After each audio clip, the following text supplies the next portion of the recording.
Hello viewers, আসসালামু আলাইকুম। BD land সার্ভের YouTube চ্যানেলের পক্ষ থেকে আপনাদের সবাইকে স্বাগত জানাচ্ছি। আমি সার্ভেয়ার মোহাম্মদ জীবন খান। তো আজকে আমরা আরেকটি গুরুত্বপূর্ণ বিষয় নিয়ে আলোচনা করব, সেটা হচ্ছে নকশাতে যদি জমির পরিমাণ বেশি থাকে তাহলে ওই জমিটা মালিকানা পর্যায়ে আসে কিনা এবং ওই জমিটা খাওয়া যায় কিনা। মানে আমার সব কিছুতে জমি কম কিন্তু নকশাতে জমি বেশি, আসলে ওই জমিটা আমি খাইতে পারবো কিনা।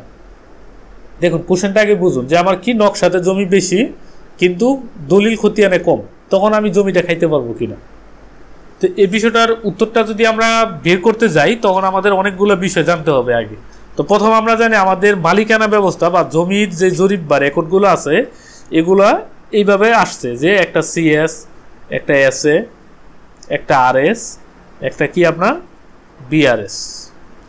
এখন ধরেন আমার যে সিএসএ, আমরা জানি প্রত্যেকটা জরিপে দুইটা জিনিস করা হয়, একটা হচ্ছে একটা খতিয়ান প্রস্তুত করা হয়, আরেকটা হচ্ছে নকশা প্রস্তুত করা হয়। তা আমার খতিয়ানে জমির পরিমাণ আছে, সিএসএ একটা খতিয়ান আছে, ওইখানে জমি আছে হচ্ছে খতিয়ানে জমি আছে 20, কিন্তু আমার যে প্লট আছে নকশার মধ্যে এখানে আমি জমি পাইতেছি 25। বিষয়টা খেয়াল করুন যে আমার সিএস এর মধ্যে জমির খতিয়ানে জমি আছে কত, খতিয়ানে আছে হচ্ছে 20, আর হচ্ছে আমার প্লটের মধ্যে জমি আছে হইলো 25। তো এখন আমি এখানে কতটুকু খাইতে পারবো। এখন আমার যদি সিএস এর মধ্যে যদি বিষয়টা এরকম হয়, যেটা আমার সর্বপ্রথম জরিপ বা যেটা থেকে আমার জরিপ বা মালিকানা শুরু হয়েছে, ওইটাতে যদি এরকম হয় আমার জমি আছে কত 20, আমি খাইতেছি 25 এবং দখল আছে 25, তার মানে এই 25 জায়গাটা আমার টিকে যাবে, এটাতে কারো আপত্তি থাকবে না, কারণ সবার তো 16 না বুঝ আছে বিদেই আমার এখানে জমির পরিমাণটা বেশি আসছে। তা আমি কি করতে পারবো, পরবর্তীতে যত দাপে যাব তা আমার এই 25% জমিটা আমি খাইতে পারবো, কারণ এটাতে কেউ ওইভাবে আসতে পারবে না।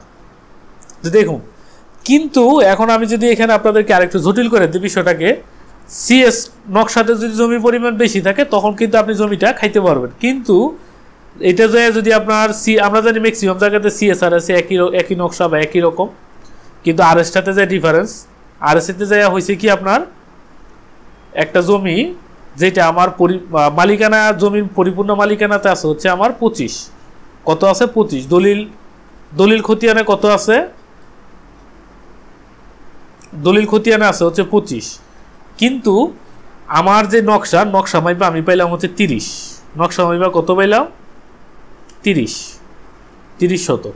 এটা কিন্তু আমি খাইতে পারবো না। এখন কোশ্চেন করতে পারেন যে আমার তো দলিল খতিয়ানে 25 আছে, নকশাতে 30 আছে, অনেকে বলে যে নকশারটাই আসল, নকশার মাপটাই আসল। আসলে কিন্তু বিষয়টা এরকম না। আরেকটা বিষয় যদি আমি আপনাদেরকে আইডেন্টিফাই করি, আসলে নকশা কিন্তু জমির মালিকানা নির্ধারণ করে না, তারপরেও জমির মালিকানা নির্ধারণের গুরুত্বপূর্ণ একটা নিয়ামক। নকশাকে কিন্তু আপনি একদম যে বাদ দিয়ে দিবেন মালিকানা থেকে এরকম না বিষয়টা। নকশাও কিন্তু একটা গুরুত্বপূর্ণ বিষয়, কারণ ঢাকাতে বর্তমানে যতগুলা মামলা মোকদ্দমা হইতেছে ম্যাক্সিমামই হচ্ছে নকশা কেন্দ্রিক। দেখা যায় আপনি সিএস এর জমি এক জায়গায়, আরএস এর জমি অন্য জায়গায়, বিআরএস এর জমি অন্য জায়গায়, আবার সিএস এর জমির পরিমাণ ছিল বেশি, আরএস এসা কম, বিএস এসা কম, আবার সিএস ছিল কম, বিএস এসা বেশি। তো এই জায়গাগুলো আছেই, এই সমস্যাগুলো আছেই। তখন আরএসে 30 শতক, কিন্তু আমার কিন্তু পিছনে কিন্তু কত ছিল 25 ছিল, তখন আমি 5 শতক কিন্তু খাইতে পারবো না। যখন আমি তুলনামূলক বা কম্পারেটিভ নকশা করব, যেটাকে আমরা বলি পেন্টাগ্রাফ বা ট্রেসিং নকশা বা তুলনামূলক নকশা, তখন কিন্তু আমার এই 5 শতক জায়গা হয়তো বা কোনো না কোনো প্লট থেকে আমার এই 5 শতক জায়গা এসে পড়ছে। ধরুন সাপোজ আমার এখানে জমি থাকার কথা কত 30, কিন্তু 5 শতক জমি অন্য জায়গা থেকে এসে পড়ছে। তো এই জমিটা কিন্তু আমি শুধুমাত্র একটা, আমি প্রথমে বলছি দেখেন, শুধুমাত্র একটা রেকর্ড দিয়ে কখনো জমির মালিকানা আসে না, বা শুধুমাত্র একটা নকশার রেফারেন্সে আমি কি করতে পারবো না, এটা খাইতে পারবো না। তার এসে যদি আমার নকশাতে বেশি থাকে তখন কিন্তু আমার এই জায়গাটা বাদ দিয়ে দিতে হবে, মানে এই জমি, এই পরিমাণ জমি আমি খাইতে পারবো না। অথবা বিএস এসে দেখুন, আমার সিএস, এসএ এবং আরএস এই তিনটার মধ্যে জমি ছিল 30, কত ছিল 30, কিন্তু বিআরএস এসে জমি হয়ে গেছে হচ্ছে আপনার 40 শতক হয়ে গেছে। কিন্তু আসলে আমি দখলও খাইতেছি 30-এর, আমি দখল খাইতেছি কত 30-এর, কিন্তু কোনো অবস্থাতে বাকি যে 10 শতক আসছে এটা কিন্তু আমার মালিকানা থেকে আসে নাই, এটা অন্য কারো না কারো মালিকানা থেকে আসছে। বিষয়টা খেয়াল করেন, মানে আমি প্রকৃত মালিক কত 30-এর, কিন্তু আমার যেহেতু নকশার মধ্যে আমি নকশা মাইপা পাইলাম 40, আসলে এই 40 তো আমার নিজের মালিকানার মধ্যে নাই বা এই নিজের মালিকানার মধ্যে আসে নাই, কারণ 10 শতক বেশি আসছে। অবশ্যই এটা কারো না কারো কম আছে, কম জায়গাটা কি হয়েছে আপনার মধ্যে চলে আসছে। তো এই জন্য আপনি কি করতে পারবেন না, এখানে 40 দাবি করতে পারবেন না বা 40 খাইতে পারবেন না, এবং দখলও কিন্তু জমিটা আপনার নাই। আর যদি দখলে থাকেও, ধরেন সাপোজ দখলে আছে, তো ধরেন সাপোজ এই অংশটা কি হয়েছে, অন্য আরেকজনের কাছ থেকে আইসা পড়ছে, পাশের প্লটওয়ালার কাছ থেকে আইসা পড়ছে। তো পাশের প্লটওয়ালার জমিতে আপনি খাইতে পারেন না, ওনার জমিটা বুঝ দিয়া কম বেশি থাকলে তখন হয়তো আপনি বুক দখল করতে পারেন বা কিছুদিন খাইতে পারেন। আমি যদি আরেকটু গুরুত্বপূর্ণভাবে উদাহরণ দিয়ে বুঝাই, এটা অনেকের হয়তো বা মাথার মধ্যে আসে নাই বা ঢুকাইতে পারেন নাই, এখন আমি আরেকটু চেষ্টা করি আপনাদেরকে এটা বোঝানো। ধরেন সাপোজ এই একটা প্লট, এটা হচ্ছে নকশাতে, এটা হচ্ছে আপনার সিএস, দাগ নাম্বার হচ্ছে 505, সিএস এর দাগ নাম্বার কত, এটা 505। তো এখন এইখানে যে জমির পরিমাণটা আছে, এখানে ধরেন নির্দিষ্ট আমার একটা জমির পরিমাণ আছে, জমির পরিমাণ পাইলাম আমি এখানে 20 শতক। কত পাইলাম এখানে? 20 শতক পাইলাম।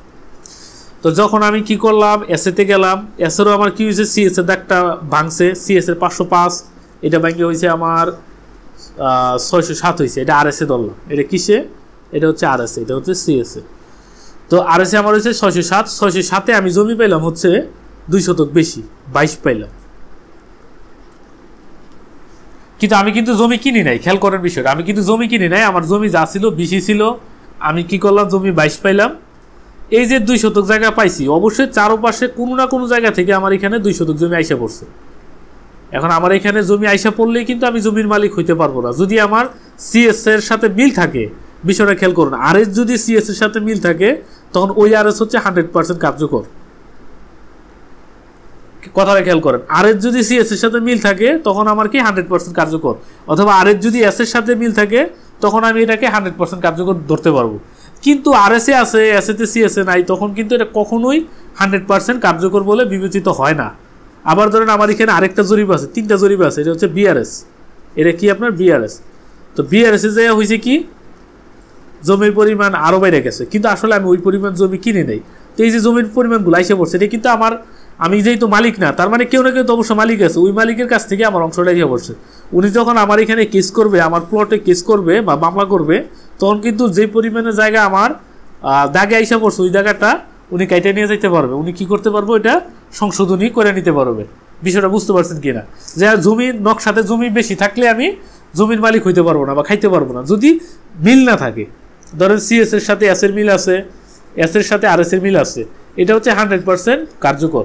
কিন্তু আমার সিএসএ এসএতে একরকম, আরএসএ যায় বেশি, তখন কি হবে না, এটা কার্যকারিতা পাবে না। সিএসএ এসএতে ঠিক আছে, কিন্তু আরএসএ যায় বেশি। আবার সিএসএ আমার এটা বেশি, যদি এরকম হয় নকশার ক্ষেত্রে, সিএসএ আপনার প্রথমেই যে জরিপ হয়েছে ওইটাতেই বেশি, তখন কিন্তু এই বেশিটাই আপনি পাবেন।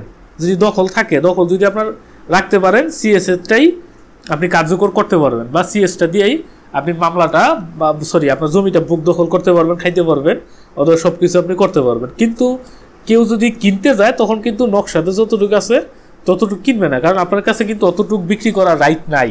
আপনি হয়তো বা বিক্রি করতে পারেন, কিন্তু হয়তো ওই যে পরিমাণ জায়গাটা নাও টিকতে পারে, কিন্তু দখলে আপনি খাইতে পারবেন। অনেকটা বিষয় হচ্ছে খাসের মতো, যে এখানে ধরেন মোট জমি হচ্ছে 30, এটা হচ্ছে আপনার নিজের দাগ, এর মধ্যে আপনার 20-এর কাগজ আছে। কত কাগজ আছে? 20-এর কাগজ আছে, এটা হচ্ছে 20। আর এই যে 10 শতক, এটা অনেকটা হালট বা খাসের মতো। তো এই জায়গাটা যদি আপনি এখন খাইতেছেন, এটা আপনি খাইতে পারবেন, এটা নিয়ে আপনার সমস্যা হবে না, কারণ এই জায়গাটা তো কারো থেকে আসে নাই। সর্বপ্রথম রেকর্ড, ওইখানেই জায়গাটাতে একটা মিস্টেক আছে বা সমস্যা আছে, ওইখান থেকে জমিটার মালিক আপনি হয়ে গেছেন।